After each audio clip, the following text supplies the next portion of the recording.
Hi, everyone, and welcome to a fresh episode of Insights brought to you by Punctuate Productions in association with Social Samosa. Now, there are days I really wish I could give like a nice, fun intro, like Karan Johar did on Coffee with Karan. But alas, I don't have that much time. We just have 30 minutes, so I'm going to get straight to the speaker. Right? And our speaker for today is Akshat Arora, Head Marketing and Product, Tim Hortons India. Now, with a decade of experience in the industry, Akshat has a very grassroots understanding of the challenges and opportunities that are in the Indian advertising and marketing landscape right now. So, without any further delay, I'm just going to invite Akshat on stage. Hello everyone. Hi Saloni, how are you doing? All good, Akshat. How are you? Thank you so V- much for being with us today. It's an absolute pleasure to be here. Yeah, hoping to spill a lot of coffee. Right? Look Okay, forward to it. perfect. So, Akshat, we'll get straight to it, right? A lot of things that we're trying to unpack in the last few episodes of Insights, and we're hoping to build on that, right? Now, Insights is based on the core idea of understanding the grassroots level pe kya chal raha hai and how can we make the understand the industry a bit better and from an execution point of view as well, right? Sure. Now, since Tim Hortons' arrival in India, how has it been? From a marketing and comms perspective, what do you think has worked best for you guys so far? Which platforms have been the best? Which kind of formats have yielded the best results? Over to you. Sure. So thanks, Saloni, for the opportunity, firstly, to talk to everybody here. And yeah, so I've been a part of the brand journey since the inception. Okay. Hmm. From the time I joined in April 22, the brand launched in August 22. Yeah. Since, it was on the drawing board, what do we need to do? What are the tactics that we should apply? What should we start off with? We've grown from zero to now 32 cafes in India. And we recently opened our first cafe in Ahmedabad. We are present in 14 cities now.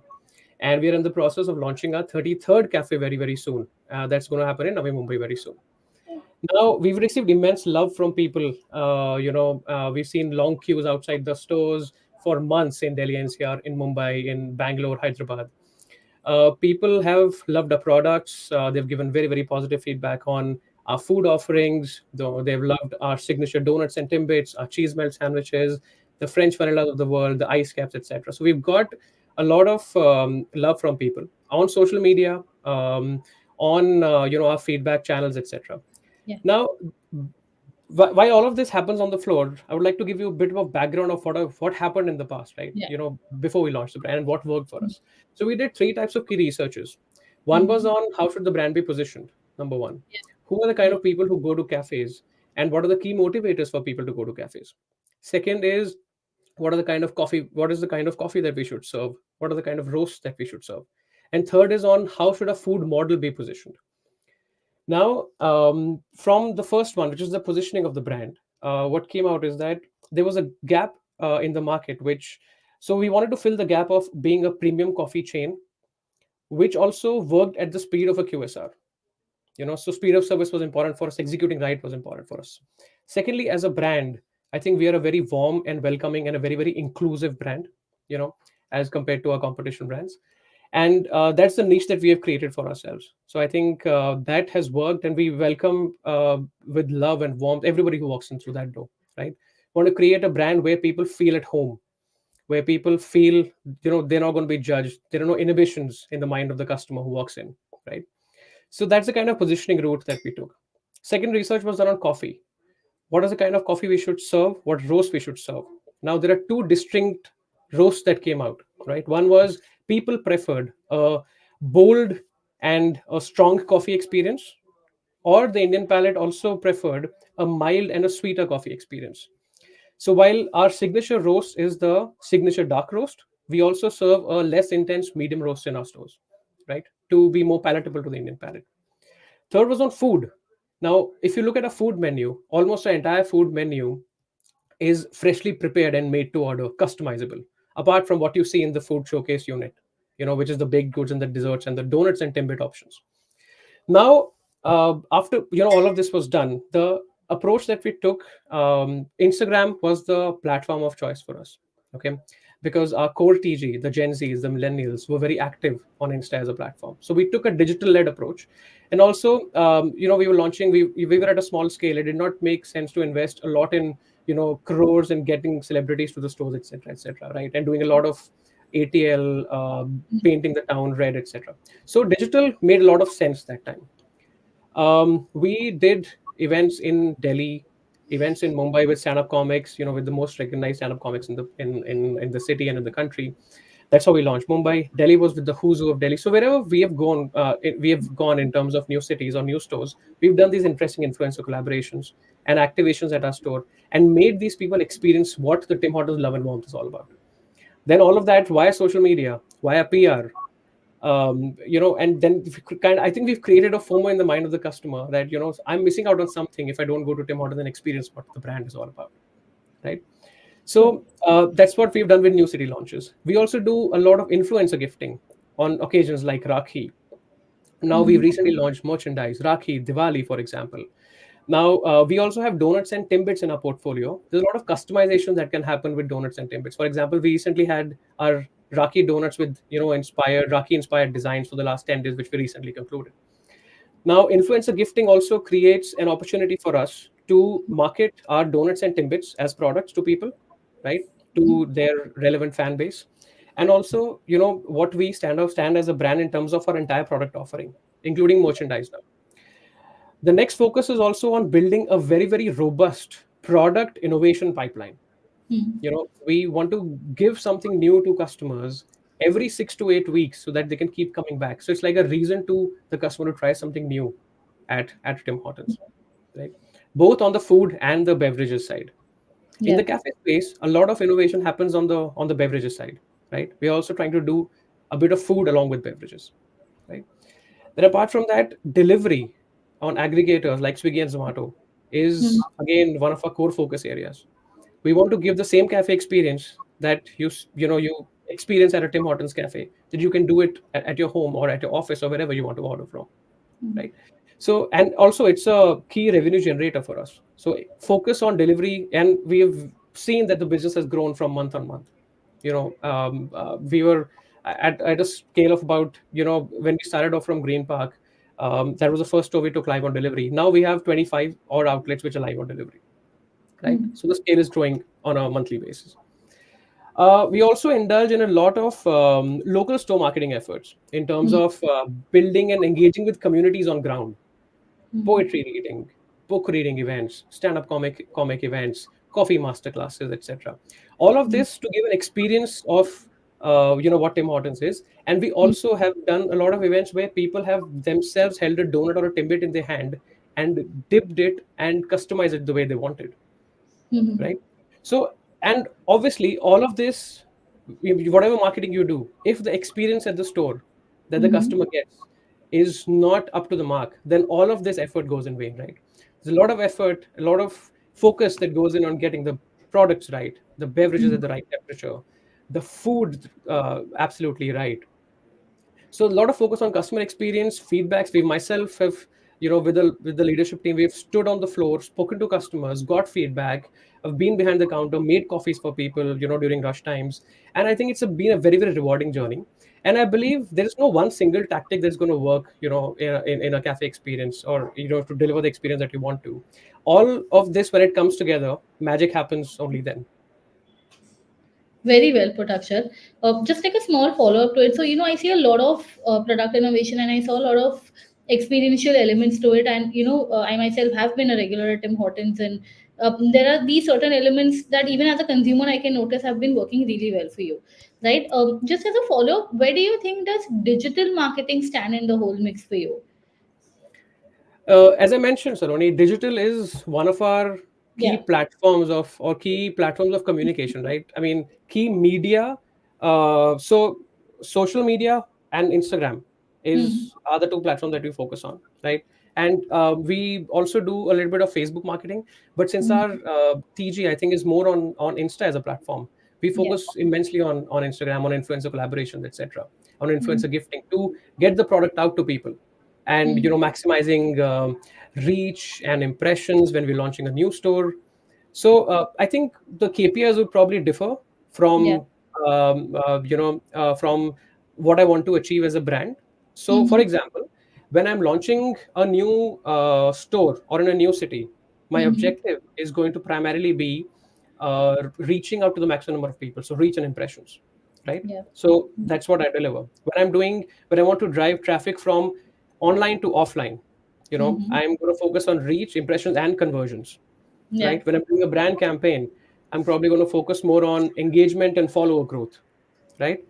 But a key metric that we also track on social media is the brand sentiment, right? How Yeah. have we have a social listening tool in place?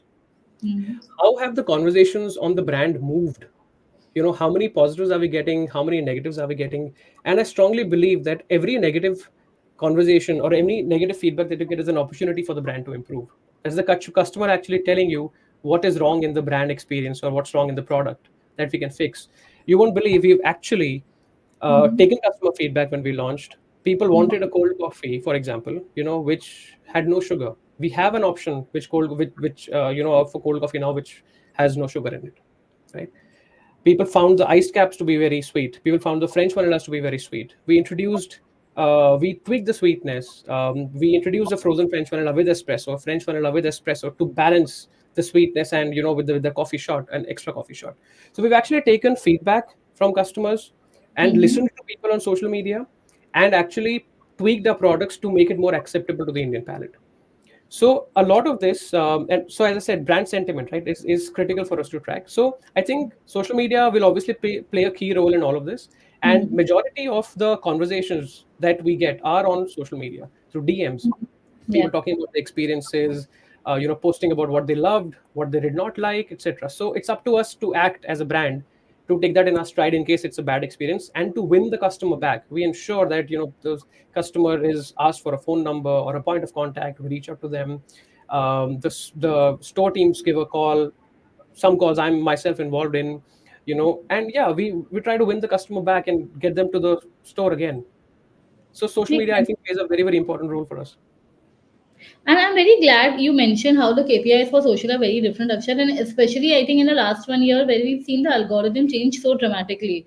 Right? I think it has been a common point across the conversations that we've been having in the industry, like not just on insights overall, also that how social media has become very non-linear. Right? There are hits and misses. Like initially, there was this one certain way, if you kept posting, you would see a certain kind of engagement. But I don't think that works anymore. It has to be a very dynamic approach. So yeah, and brand sentiment is a very unique KPI to have for that. So from a marketer perspective, not just as someone who is with Tim Hortons, what in your opinion should be the KPIs that the industry needs to look at when it comes to socials? Because I don't think vanity metrics work that much anymore, right? Your likes, shares, comments, they have only so much impact, and there are many ads to get those now. So what do you think should be the KPIs, like to get the So optimal understanding of your social? yeah, so I think organic engagement is something that the brand should definitely track, in terms of Mhm. what is the kind of content that they are posting and what is the kind of feedback that they're getting from people organically, apart from just, influencer collabs, etc. Now, if a particular piece of content is getting low traction and it's becoming repetitive and boring for people to watch and they're not engaging with it, then there's no point posting that kind of format anymore, right? Digital gives you the flexibility to test different kinds of content, what will work for you as a brand, what will not work for you as a brand. I mean, just because another brand is posting and doesn't mean that I have to post myself as well, right? So I believe, see, your key metrics will probably still be follower growth, reach, impressions, etc. Whatever you can deliver, it depends on what your objective for that particular campaign is. Now, as I Mhm. said, we are also driving conversions. We're using Meta's click to WhatsApp campaigns to drive conversions from online to offline to our stores, and it's done well for us. Now Yeah. that's an offer-led campaign that we are doing, right, to drive traffic offline from online. Now Mhm. I think it depends on from brand to brand what the objective is, but there is so much to do. And while the key KPIs remain the same, social listening I think is an important tool, definitely, and Mhm. brand sentiment is something that can be tracked without a lot of expenditure on social. So I think Mhm. these are the key metrics that brands should definitely look for. For sure. Makes sense, Akshat. And moving back again to the Tim Hortons conversation that we're having. So one of the key drivers, while coffee as a experience and as a phenomenon has been rapidly growing in India in the last decade. I think we saw a very exceptional boost to cafe culture during and after the pandemic, right? Because a lot of work from home was driving people crazy, and people were flocking to cafes to work.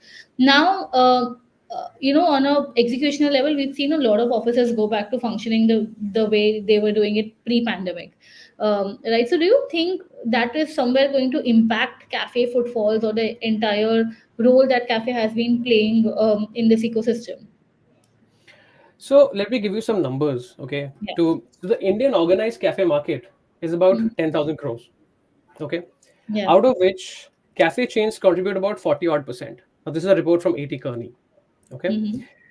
And this 10,000 crore market is growing at a CAGR of 15% till about 2028 to 2030, Mm-hmm. right? Now there are a lot of homegrown brands that have come into the foray.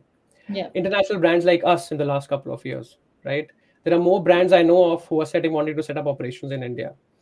Now, see, people have high disposable incomes, they're well traveled, they don't mind spending on a good experience. Yeah. I'll give you a small example from my recent visits to Ahmedabad and Hyderabad. The local cafe culture, the local Yeah. brands is crazy. I mean, I love to see how people have, brands are being marketed as specialty coffee brands, locally. They have their own roasteries as well, right? So I think the cafe culture, in a way, because of, see, people were constrained during COVID, right? Now Mhm. they want to travel out and they've experienced brands outside. I think one thing that COVID also taught us was experimentation with a lot of food at home, Yeah. right? In terms Yeah. of what are the different kinds of things we should try in terms of coffee, in terms of food, etc. Now Yeah. that that is accessible, I think people are going to the cafes that are serving those kinds of brewing methods, for example, right? Now if I want to try a pour over or a drip coffee, or there are Mhm. various other brewing methods like a siphon or chemex, etc., right? Now Mhm. there are brands who are serving that to you. Now I Yeah. understand people have started going to offices, but I don't think people have stopped having coffee, right? We have stores in Cyber Hub, in Skymark, which are office complexes. People come for breaks and have coffee there. People take a cup of coffee, while on the go, while they're going to work. They come for business meetings. So Mhm. while it's while a lot of workforces started going to office, I don't think Yeah. the cafe culture would probably take a hit as such. And it is expected to grow, as I mentioned. The numbers that I just quoted. So I think it's a good space to be in, and it's a very, very competitive space to be in. Every brand, I think, has to have their own niche, and find their own niche to relate to the relevant audiences. Makes sense. So, Akshat, how would you describe, like in terms of demographics, roughly where does your TG lie? So I'll break that into two aspects. One is, what's your age profile that you're looking at, Mm-hmm. right? And Yeah. what are the kind of psychographics that you're looking at, right? Yeah. Now, looking at the core TG, which is our the Gen Zs and the millennials, okay, Mm-hmm. who are looking for a modern cafe experience. Okay, so they'll fall in that particular age brackets who are well traveled, well to do, who don't mind spending on experiences, as I mentioned, right? And if they get something good, they've experienced the brand outside. I think what worked well for us also as a brand in India was that the brand had a natural affinity with the audiences in the north, and that's when the brand was established because of the Canadian Yeah. connect, right? Yeah. So people have experienced the brand. They don't mind spending on a good experience, Mm-hmm. back in India. Now, signature offerings, etc., were brought from there. Now, so the people at the TGs I talked about, right now, Yeah. uh, people want a modern cafe experience. They don't mind spending, and Mm-hmm. they are looking for avenues. They're looking for spaces where they can connect on at a personal level with the brand as well, Yeah. right? In terms of whatever local marketing, like I mentioned, we are doing.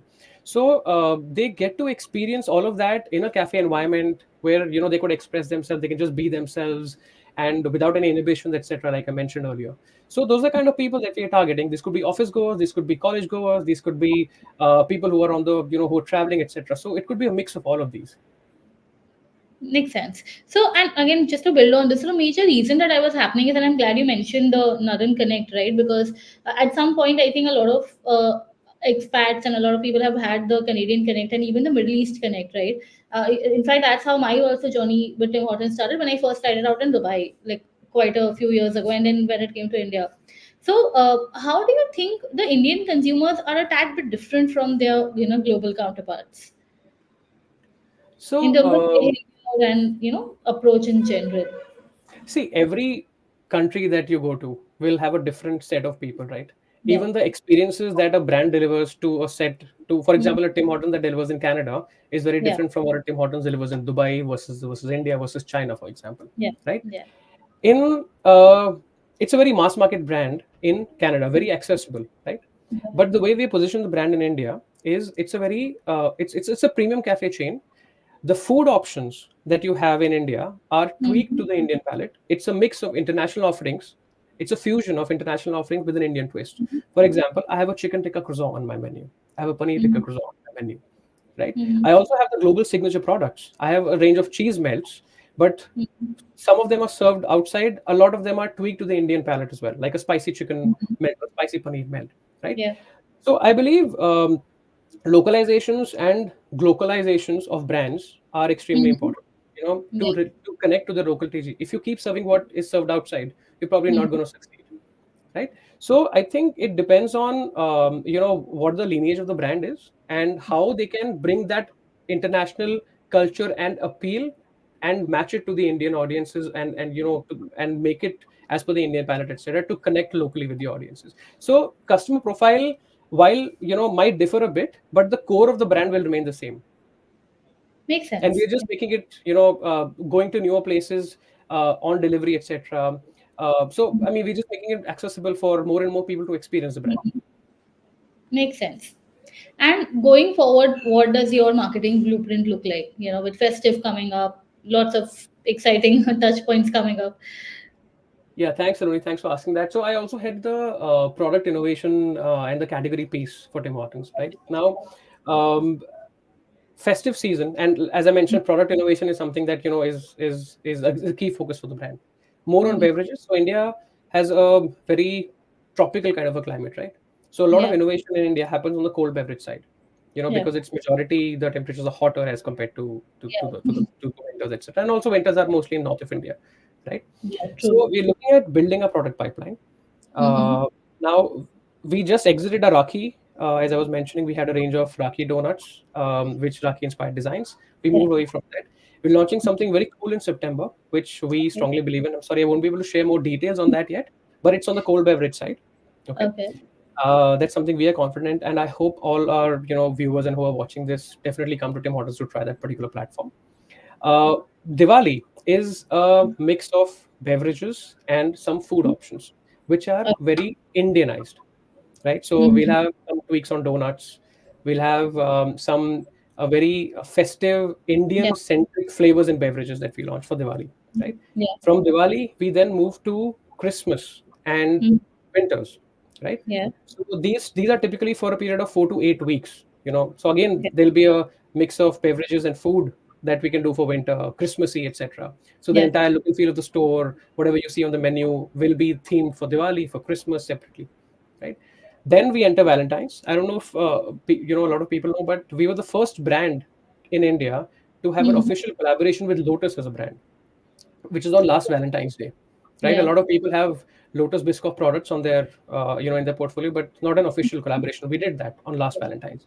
Yeah. We're looking for something interesting on this Valentine's as well, right? It could be a Mm-hmm. brand collaboration, or it could be, something again on beverages and products and food, as I mentioned. And again, whatever we do, donuts and timbits are a key, right? So we'll Yeah. have something, some tweak on donuts for sure. Then Mm-hmm. post Valentine's, we enter summer, and summer gives you an absolute, a lot of opportunity to play with cold beverages, right? So there could be various platforms. We're looking to bring some global trends to India, and Mm-hmm. we're also looking to improvise on what we have on our portfolio. So yeah, that's the product pipeline that we're looking at. Now, from a brand lens, we recently have launched merchandise, about a week ago, right? So merchandise Mm-hmm. also gives you an additional gifting option to people. Mm-hmm. It's a cool Yeah. mug or slipper that you would probably carry Mm-hmm. yourselves, right? So that's merchandise. We're working on our own loyalty program, our own app. Mm-hmm. Okay. Mm-hmm. Then we are also looking to build our brand comms. For Yeah. example, we've done our first campaign, which was called "Be You at Tim Hortons." As I was Yeah. mentioning about the positioning of the brand, where the Mm-hmm. campaign was focused on you being yourself at Tim Hortons, just the way you are at home, without any inhibitions, without any judgments, right? And we Yeah. want to give you that environment. We did first leg of the campaign. We're looking to do another leg of the campaign sometime later this year, and we're also Mm-hmm. working on how we position our food. How do we communicate the positioning of the food? So yeah, Mm-hmm. these are the brand priorities and the product priorities for us. It's really interesting, and I especially agree that there's a lot that happens, with cold beverages, and that's definitely a huge requirement for that, considering how the weather here progresses. Perfect. Sure. Yes. Yes, Aloni. Are you also based out of Bombay? No, I am in Delhi currently. I'm I based in think Delhi. I was in Bombay for a long time. I've moved. I think either ways, both the cities have extreme climates, and you know how it works. Yeah, yeah. So a Okay, cold will so definitely, will be a key part of what we do. I'm looking forward to that, even personally. I'm Okay, gonna so ping you for sure whenever we launch something new. actually, Akshay, before I get to my next question, on a lighter side, which is your favorite coffee? So I love the Americano in the medium roast Yeah. that we serve, and I love our flat white in the dark roast, signature dark roast. So these are my two go-to beverages, and I also love our iced Americano. So these are three beverages. I don't have a sweet tooth as such, so I don't prefer a lot of sweet beverages or flavored beverages, but these are key beverages that I love in our portfolio. That's really nice. So, going back to the marketing side, Akshat, as a marketer, and not, as someone who's been in the industry and who's worked on a gamut of brands, right? Like even Bisleri and the other brands that you've worked with. Uh, what do you think are the core challenges that marketers are facing now? In lens of how the industry has changed, and also in line with those challenges, what kind of new skill sets do you think we as marketers need to acquire? Sure. Thanks for asking that, Saloni. I think it's a very interesting, intriguing question, right? I think the key challenges that we as marketers or the CMOs, I would say, probably faces. Firstly, getting a deep understanding of who what TG is, and Yeah. how do we as marketers stay relevant to the TG. The Yeah. digital landscape, the tech is evolving so rapidly. How can we be on top of those trends, the evolving digital and tech landscape, and craft a story that resonates well with the TG? I'll give you Yeah. a quick example. I'm not a Gen Z. Okay, Yeah. I don't understand everything in terms of lingo. So whenever we have team meetings, I have young kids in my team who I asked, who every meeting I'm very particular. I want to learn something new in terms of what you guys are following content on, what platforms are you following? Can I learn some new terms for of Gen Z, etc. So I think it's Mhm. important to be on top of that curve, right? Yeah. Secondly, reaching out to the relevant TG with the right media choice. Now, Mhm. there'll be a mix of opportunities or a mix of media that you could, activate, but which Yeah. one is getting maximum ROI to drive business results for me as a brand? And I Yeah. think that's the marketers and the CMO's responsibility to understand what should I spend on, how much should I spend on, when should I spend on, so that Mhm. I can get maximum ROI to drive business results, right? I think the third is to maintaining consistency in terms of all channels of communication should hammer the same message at a particular time. If there's a gap between what people see on Mhm. social media or via influencers and what they experience at your cafe, or a product experience is bad, then they're going to Mhm. drop off. So consistency in your promise of and you deliver on that promise, right? Yeah.